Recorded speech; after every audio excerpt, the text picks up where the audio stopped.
Kita sering dengar kalimat kayak, katanya manusia itu keturunan kera. Tapi benar nggak sih?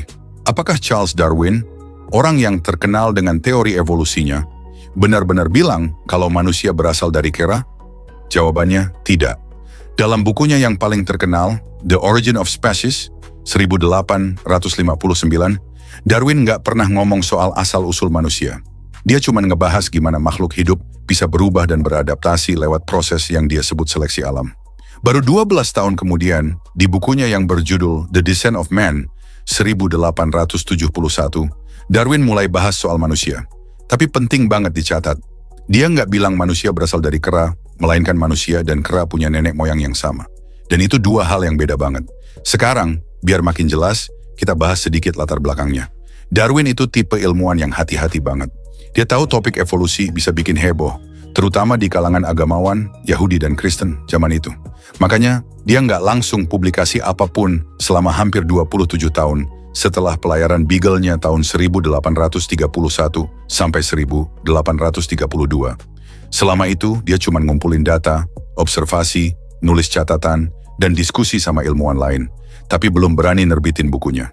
Nah, yang bikin akhirnya Darwin memutuskan buat rilis The Origin of Species adalah karena munculnya Alfred Russel Wallace. Wallace ini ilmuwan juga, tapi dia hidup di tempat yang jauh banget dari Darwin, di Nusantara, tepatnya di Indonesia dan Malaysia sekarang. Dia tiba-tiba muncul dengan ide yang mirip banget sama Darwin, evolusi lewat seleksi alam. Darwin dan Wallace sempat surat-suratan, dan ketika para kolega Darwin tahu Wallace udah siap publikasi, mereka bilang, Darwin, kalau kamu nggak terbitin sekarang, idemu bakal diambil orang. Akhirnya Darwin pun menerbitkan On the Origin of Species tahun 1859. Dan dunia langsung heboh. Tapi waktu itu Darwin masih menghindari topik evolusi manusia. Dalam suratnya ke Wallace, dia bilang, saya rasa saya nggak akan membahas asal-usul manusia, karena topik itu penuh asumsi, meski saya akui ini topik paling menarik bagi para ilmuwan. Jadi sebenarnya Darwin tahu ini bakal sensitif banget. Tapi meskipun dia menghindar, debat soal manusia dan evolusi tetap aja muncul. 2 tahun setelah bukunya rilis, ilmuwan bernama Thomas Henry Huxley, yang juga dikenal sebagai anjing bulldognya Darwin, karena begitu gigih membela teori evolusi, nulis buku Man's Place in Nature. Huxley menjelaskan bahwa manusia dan gorila punya hubungan kekerabatan yang lebih dekat dibandingkan dengan primata lain seperti orangutan atau siamang. Beberapa tahun kemudian, ilmuwan Jerman Ernst Haeckel juga ikut memperkuat ide ini lewat teori-teorinya tentang kesamaan nenek moyang. Akhirnya, Darwin pun terpaksa ikut angkat suara secara lebih terbuka lewat bukunya The Descent of Man, 1871. Dan di situ dia dengan tegas menyatakan bahwa manusia dan kera berasal dari nenek moyang yang sama, bukan bahwa manusia keturunan kera. Lalu, dari mana asalnya salah paham ini? Nah, ini menarik. Kesalahpahaman ini nggak datang dari Darwin sendiri, tapi dari orang-orang yang mau menjatuhkan pemikirannya. Begitu The Origin of Species terbit, banyak pihak, terutama gereja dan tokoh agama di Eropa, ngerasa terusik.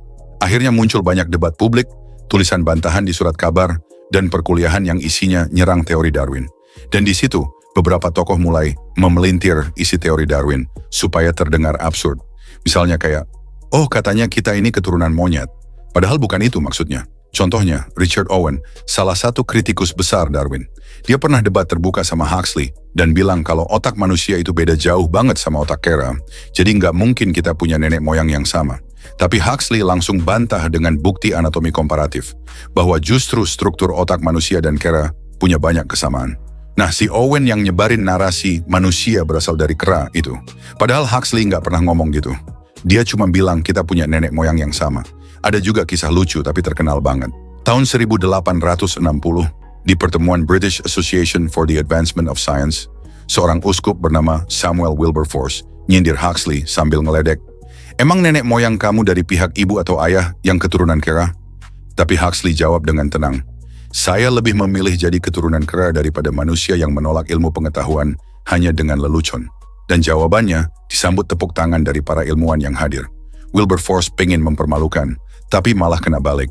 Lalu ada juga Charles Lyell, seorang pendeta dan geolog terkenal, yang bilang kalau Darwin mau membuktikan bahwa nenek moyang manusia adalah seekor kera. Padahal sekali lagi, itu salah paham total. Darwin tidak pernah bilang manusia berasal dari kera. Yang dia bilang adalah manusia dan kera punya nenek moyang yang sama. Jadi kalau sekarang masih ada yang bilang manusia itu keturunan monyet, sebenarnya itu warisan dari kesalahpahaman lama. Bahkan bisa dibilang fitnah ilmiah dari masa perdebatan abad ke-19. Darwin nggak pernah nulis begitu.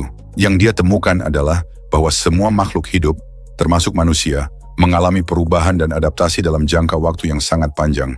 Dan pada titik tertentu, manusia dan kera punya leluhur biologis yang sama jauh di masa lampau.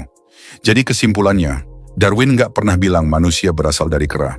Yang dia bilang, manusia dan kera punya nenek moyang yang sama. Dan kesalahpahaman ini muncul karena debat dan provokasi dari orang-orang yang menolak teori evolusi waktu itu. Boleh aja kita punya pandangan agama atau filosofi masing-masing tentang asal-usul manusia, tapi penting juga untuk ngerti konteks ilmiah dengan benar. Karena dari sinilah kita belajar, bukan cuma soal biologi, tapi juga soal gimana ilmu dan kepercayaan bisa berdampingan dengan saling menghormati.